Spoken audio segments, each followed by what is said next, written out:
중소기업기술정보진흥원의 지명근 실장님께서 발표를 준비해 주셨는데요.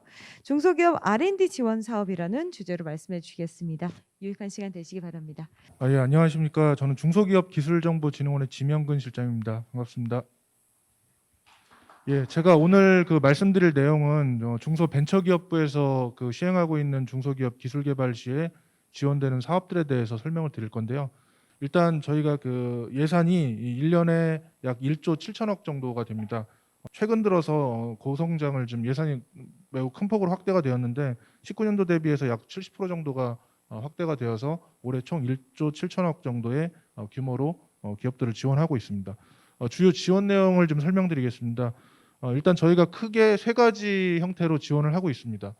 기업 주도형과 협력형, 정책 목적형으로 지원을 하고 있는데 각 형태별로 좀 말씀을 드리면 기업 주도형은 기업이 단독으로 주관으로 해서 중소기업이 기술 개발을 할 때 지원하는 사업이라고 보시면 될 것 같고요. 협력형은 대학이나 연구소가 중소기업과 함께 공동으로 컨소시엄 형태로 개발하는 형태라고 보시면 될 것 같습니다. 그리고 정책 목적형은 정부 정책에 의해서 신산업이라든가 트렌드가 되고 있는 기술 분야에 집중적으로 투자를 하고 있는 그런 기술 개발 사업이라고 보시면 될 것 같습니다. 그래서 지원 대상 같은 경우 저희는 일단 중소기업을 위주로 해서 지원을 하고 있고요. 그 다음에 지원 한도는 과제당 기간은 약 1년에서 4년까지, 그리고 금액은 2천만 원에서 20억 원까지 이렇게 지원을 하고 있습니다.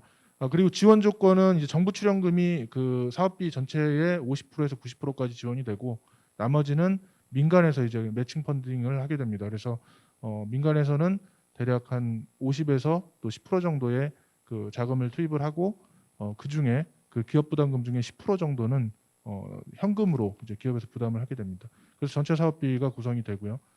그리고 저희가 개발 지원을 한 기업들이 성공을 하게 되면은 개발에 대한 완료에 대한 결과로 이제 저희 정부 출연금에 대한 기술료를 납부를 받고 있습니다.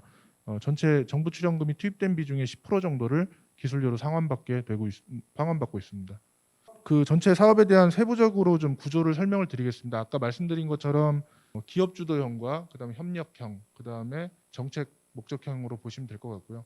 그렇게 전략 분야로 저희가 지원하고 있는 것 중에 한국형 뉴딜, 그다음에 스마트 대한민국, 소재 부품 장비, 빅3 분야, 이렇게 정책과 관련된 특정 분야의 신산업 분야에 지원되는 사업들이 좀 있다고 보시면 될 것 같고요. 그 중에 미래차라든가 자율주행 분야 관련된 차 관련해서 연구개발 시에 지원되는 분야가 빅3로 보시면 될 것 같습니다. 이 안에 지원 과제들을 위해서 예산을 별도로 룸을 정해서 지원을 하고 있습니다. 그동안 저희 중소벤처기업부에서 지원한 R&D에 대한 성과를 좀 말씀드리면, 고용이 약 9만 4천 명 정도가 저희가 지원한 결과로 좀 고용이 이루어졌고, 고용 창출이 이루어졌고요. 그 다음에 매출은 15조 원 정도 결과가 나왔습니다. 그래서 매출 같은 경우에는 R&D를 하지 않은 기업 대비해서 약 3배 정도의 효과를 좀 보였고요. 수출 같은 경우에도 3.3조 원이라는 결과를 좀 도출을 했고, 역시 중소기업 제조업 평균의 2.3배 정도의 높은 성과를 창출을 했습니다. 저희 글로벌 기업으로 육성한 사례를 좀 말씀드리면, 중소기업 P사의 경우는 반도체 장비를 좀 개발을 했는데, 이 롤트롤이라는 기술이 일본에만 거의 의존하는 기술이었습니다. 그런데 이거를 저희 사업을 지원받아서 수입 대체를 할 수 있는 기술로 개발을 했고, 그 다음에 M사 같은 경우에는 AI 기술을 포함해서 의료 영상을 분석하는 기술을 AI를 통해서 이렇게 분석하는 기술을 만들었습니다. 그래서 이런 대표 사례들을 좀 소개를 해드릴 수 있고요.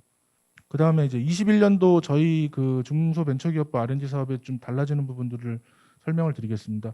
기존에 39개 전략 분야에 약 126개 품목으로 지원을 했었습니다. 그런데 올해 한국판 뉴딜 정책이 있었고, 그다음 소부장 관련된 이슈들이 계속 있고, 그다음에 빅3 신산업 신기술 관련된 내용들을 포함해서 관련된 분야들을 모두 포함해가지고 296개 품목으로다가 확장을 해가지고 계속해서 관련 예산을 확대해 나가고 있습니다. 그리고 R&D 하고 나서 사업화에 필요한 자금, 투자 자금이 필요한 경우에도 기업들에게 뭐 여러 가지 VC라든가 이런 쪽에서 투자를 할 수 있도록 그런 제도를 만들어서 투자나 융자 지원을 강화할 수 있는 그런 내용들로 저희가 지금 지원을 계속 하고 있습니다.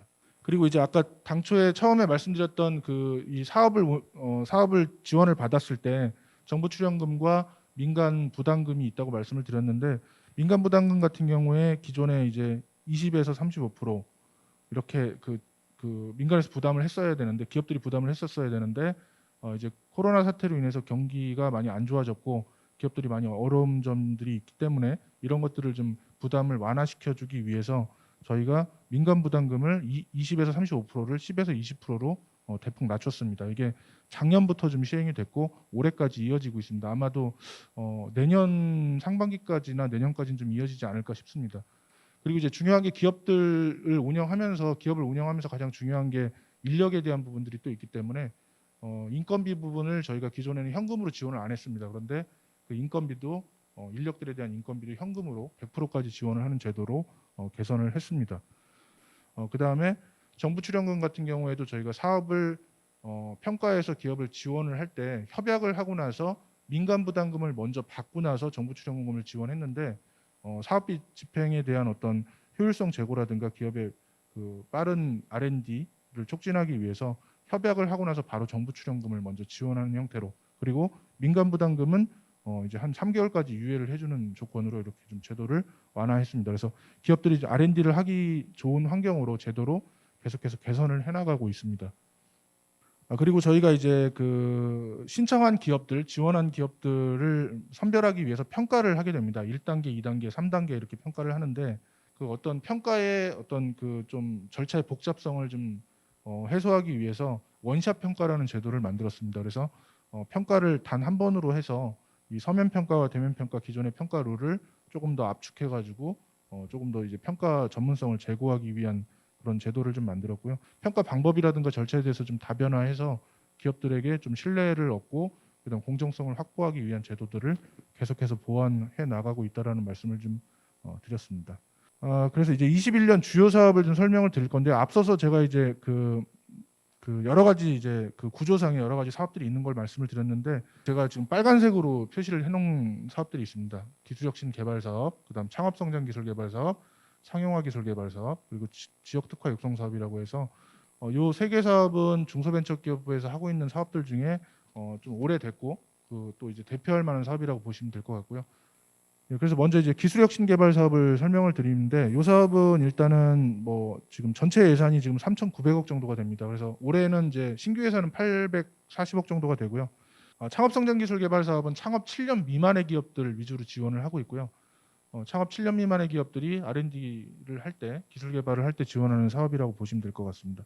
여기서 이제 그 빅3 관련된 미래차 관련된 사업은 전략형 사업으로 좀 보시면 될 것 같아요. 그래서 전략형 사업 같은 경우에는 이제 최대 이것도 마찬가지로 2년 동안 지원이 되고 예산은 아까 이제 기술혁신 개발 사업보다는 조금 적게 4억 원 정도가 지정이 됩니다. 자, 그리고 중소기업 상용화 기술 개발 사업입니다. 이 사업은 이제 크게 구매 조건부 사업하고 네트워크형 기술 개발 사업으로 나뉘는데, 구매 조건부 사업 같은 경우에는 이제 대기업이라든가 공공 쪽에서 구매를 전제 조건으로 해서 R&D를 지원하는 사업이라고 보시면 될 것 같아요. 그래서 여기는 별도로 이제 뭐 미래차에 관련된 특별한 어떤 그 예산이 할당이 되진 않았지만 미래차나 자율주행차 관련된 내용들이 거의 뭐 대기업에서 수요를 일으키기 때문에 밑에서 이제 기업들이 중소기업들이 관련해서 기술 개발을 할 때 그 기술 개발의 결과물을 공공기관이라든가 대기업에서 구매를 조건으로 한다고 그러면 이쪽 사업을 통해서 R&D 예산을 좀 받을 수가 있고요.